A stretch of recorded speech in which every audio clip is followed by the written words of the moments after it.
Hey everyone, welcome back to Rethink Reviews on the TYT Network. I am your host, as always, Jonathan Kim, and today we're talking about the documentary The Lottery, as well as charter schools and the dismal state of education in the U.S. We have a great guest for today's show who's going to tell us a lot about charter schools, what they are and how they run. Her name is Karman Mak. She's an assistant principal and instructional leader at the Triumph Charter Academy in Sylmar, California, which is part of the Puck Charter School Network. Karman, thank you for being on the show. Hi, thanks for having me. Tell us, for a lot of us who don't know, I'm still a little bit hazy on it, but what is a charter school? So a charter school is a public institution. It gets public funding, but the difference between a charter school and, let's say, LAUSD school is that as a charter school, we have our own rules and regulations.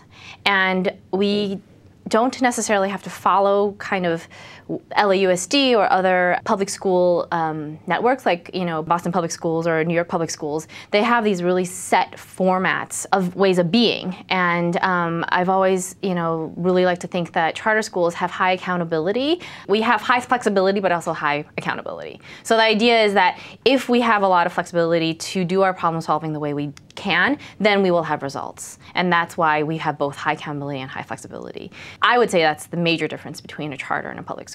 So basically, in a regular public school, you want to make some sort of change in curriculum or how something is done, and it has to be basically agreed on system-wide through possibly a very large district of schools. Possibly. So when I started teaching, I taught outside a suburb of Boston, and in that school system, it actually was pretty flexible. A public school system, and it was pretty flexible. And I'm talking more about curricular decisions. So if I wanted to teach my curriculum a certain way, it wasn't mandated, from the top, because actually the leader of the history department was very, very open-minded and very much into thinking about how children learn.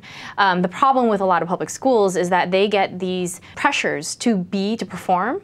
And in that desire to get high test scores, they neglect all of the other things that are really important, like true learning, thinking about the whole child, thinking about how kids, talk about themselves or how they grow in their character. Instead, the focus is on, let's teach them how to read, but read in a very narrow way, and let's teach them arithmetic, but do arithmetic in a very narrow way. So these are all very separated ways. And there are some systems that make teachers follow a script.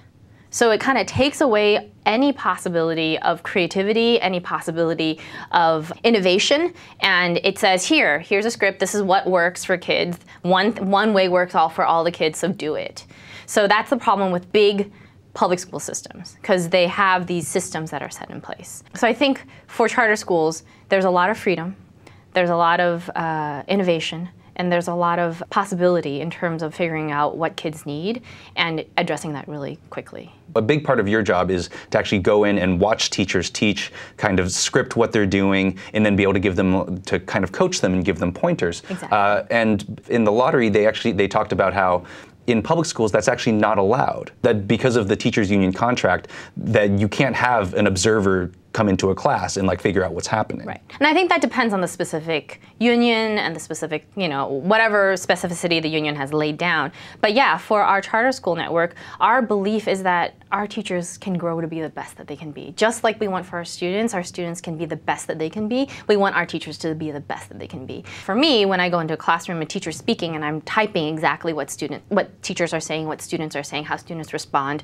if students are speaking in pairs or small groups, I try to track their conversation and then show this to the teacher to say, look, this is the great conversation that you inspired kids to have today. Look at all the great questions you're asking. Look at all these ways, scaffolding that you're teaching students so that they're thinking on their own, they're processing, they're being critical thinkers.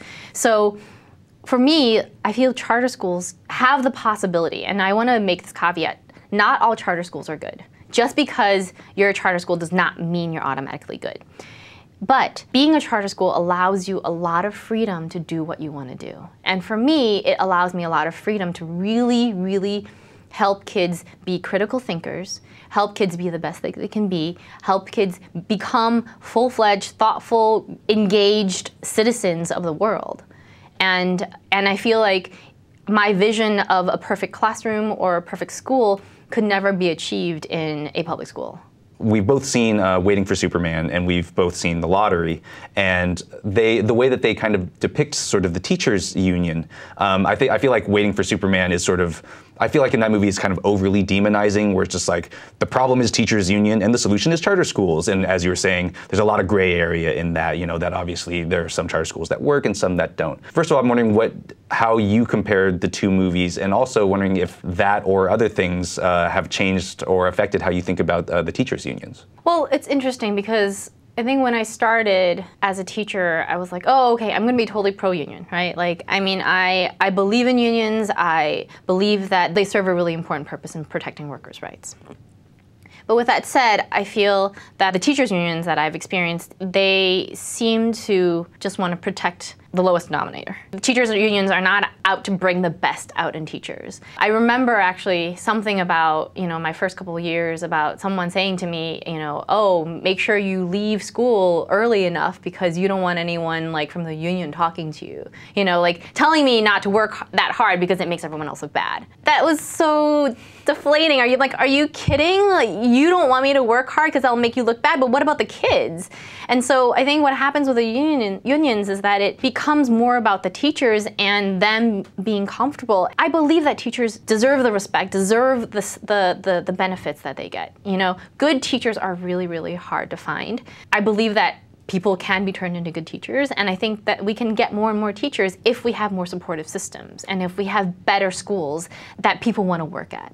And if we restore kind of like a level of professionalism back to teaching. So teachers' unions in both Waiting for Superman and The Lottery, like the union lead in both, I think in both movies, like kind of self-incriminates. It's like, oh yeah, we're not quite here for the kids. We're here for the teachers. And the thing is, they don't understand. They can be there for both the teachers and the students if they flip their idea around to say, we're about teacher growth. We're about the best of the teachers. We're not about the worst of the teachers. I mean, when did and how did a union turn their vision around to be so low level?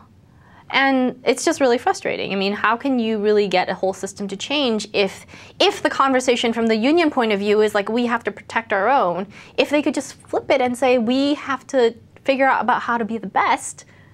I mean, that would change things so much. In terms of talking about demonizing teachers' unions, I would say a lot of public school administrators are just as complicit. And that's actually a piece that's never ever talked about in any of the movies. So you have leaders of these school systems sitting back and saying, oh, this is fine, this is the way it is. So and where is that critique coming? Where's the critique of the actual school system? Why are the teacher unions getting the blames? Because there's a huge system here and there's many people involved. I think you asked me about the difference between The Lottery and Waiting for Superman, and I actually enjoyed The Lottery more. I felt like it gave it a slightly more balanced point of view of the true emotions of what a charter school, like a charter school such as the Harlem Academy, is going into Harlem. And I think they address some really good issues about race. Really needs to be addressed. You have this white woman going into Harlem saying, I'm gonna save you, and people are bound to be suspicious, and they are right to be suspicious. But the thing is, what if they are doing good? And they are doing good.